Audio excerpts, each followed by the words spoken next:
बाक्सायाव रायजोफोरा बाख्नायजाथाव हाबा मावदों। सरकारखौ लामा नायालासिनो गावसोरनि लामाखौ गावनो खोनानै लादों रायजोफोरा।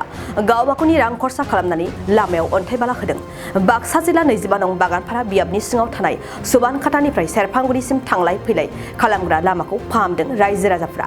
मख'जाथावदि थांनाय गोबां बोसोरनिफ्रायनो लामाखौ फोसाबनायनि आंखालाव गोबां जेंनाजों मोगा-मोगि जाबोनांदोंमोन बे ओनसोलनि रायजो राजाफ्रा। जायगानि सुबुंजों सायख'हरजानाय राजखान्थि दैदेनगिरि एबा सोरखारनि बिफाननिफ्राय आर'जलाइ होनानै गाबख'बायदोंमोनब्लाबो जेबो फिथाइ मोनैयाव रायजोफोरा दिनै गावबागावनो लामाखौ फाहामनो सिगांबोयो। गाव गावनि रांखौ गारनानैब्लाबो बाला अन्थाइ होनानै लामानि थांलाय फैलाय राहाखौ खालामनानै लादों रायजोफोरा। সিদ্ধাগিরি নিকাশি যাই পাবো আর বর্তমান ওয়াইডি আমার বেরসি সেরফাংগুড়ি সকল পাবো ওয়াইডি উত্তরগিলি উত্তরগিলি SSP কেন্দ্র গৈ পাবো আর লগতে আমার এই অঞ্চলের গাঁৱৰ রাইজ অঞ্চলের আমার সেরফাংগুড়ি বেরসি যি গাঁও আছে ইয়ার চলিগেলা আমার এই রাস্তা আহা যা স্কুলের হয় গতিকে আমার এই রাস্তার মোস্ট ইম্পর্টেন্ট হয়ে আছে। এটা বর্তমান আমি সরকারক আবেদন করছি কিন্তু সরকারে আমার বর্তমান লগি গুরুত্ব দিয়া নাই।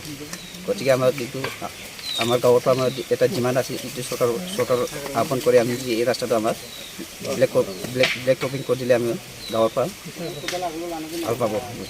তোমার আমি রাস্তাটো আমার অহা আমার 31 আগস্ট বা 3 সেপ্টেম্বরলৈ আমার ইয়াতে তাতে বর্তমান আমার এই আমার খুবই রাস্তার বয়স আমার গাঁৱৰ যদি ল'ৰা ছোৱালী যদি আমার কিছুমান গাড়ী যদি বেমাৰ আজাৰ পৰি থাকে যদি আমাৰ ইয়াতে এটা এম্বুলেন্স আহিব নোৱাৰে গতিকে আমাৰ ৰাইজবিলাক ওলাই পেলাই এই ৰাস্তাটো মেৰামতি বনোৱা হৈছে।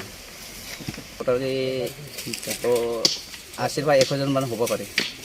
বৰ্তমান 3টা গাঁৱৰ ৰাইজ ওলাই আছে। কি গাঁও? এটা আমাৰ তামাং বস্তি প্লাস सेरफांगुरि आरो बेरसि। बाइक अनसायगिरिफोरनि थाखाय मोनसे मोजां खौरां। Kokrajhar GD road axis bank साखाथियाव थानाय दावहारु अट' एजेन्सिया नोंथांमोननि थाखाय लाबोदों धामाका स्पेशल अफार। खम बेसेनावनो नोंथांमोना बाजाजनि गुबुन गुबुन मडेलनि बाइक फाइनान्स खालामना नोंथांनि सिमांखौ जाफुंहोनो हागोन। 13,800 रांनिफ्राय जागायना 19,500 रांजों नोंथाङा बाजाजनि गुबुन गुबुन मडेलनि बाइक जेरै प्लाटिना, पालसार बायदि गुबुन गुबुन मडेलनि बाइक लानो हागोन। बाइकजों लोगोसे बेसेन होनाङालासे मोनफागोन गंसे हेलमेट। बाइगिरि बिथांमोना गोरलै राहाजों बाजाजनि फाइनान्स लिमिटेड नङाबा एक्सिस बेंक लिमिटेडआव फाइनान्स खालामनो हागोन। गोबांथार फोरमानलाइफोर गथायनो गोनांथि गैया। खालि फट' गांसे, पेन कार्ड, आधार कार्ड, भटार आइडि आरो सोलिबाय थानाय मोब्लिबनि बिल होयोब्लानो बे सुबिदाखौ लानो हागोन।